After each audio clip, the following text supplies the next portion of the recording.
איך להשיג לג'נדרי קארד. זה חדש, זה משהו אחר. נכנסים קלאש.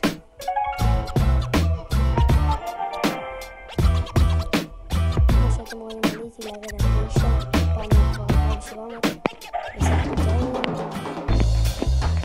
וסקתי גם 2 לג'נדרים מהשיטות, אחד מהקלאצ'ס ואחד מהלג'נדריס. דבר שנכנסים להגדרות, help and support. אתם נכנסים לשישי, קארד צ'סט, יורדים לאחרון, new chest shop offers, ואז יש לכם למטה yes and no, אתם תלחצו על ה-yes. לאחר שלחצתם על ה-yes אתם יוצאים מהכל, יוצאים מהקלאש, נכנסים חזרה,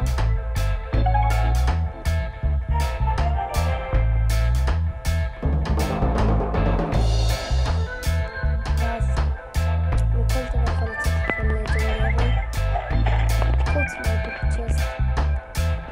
מכל טבע מג'אגו, מהגולדה, מהסילבר, מהסופר מג'יקל, מהלג'נדרי צ'סט כמובן, מהמג'יקל, כל טבע. אז זה מה שבאתי לכם, אני מקווה שיצליח לכם, לא יצליח לכם, אני מבקשת תרשמו אותי. אוקיי, אנחנו הולכים לפתוח נעול לפי השיטה המוצא לנו. ירדתי כמו שאתם רואים, צילומים לג'נדרי 96 גולד, 2 ג'מס, 2 בטרקאם, 5 מיני פקה, 62 אירוז ו... קיבלתי ספארקי! ספארקי!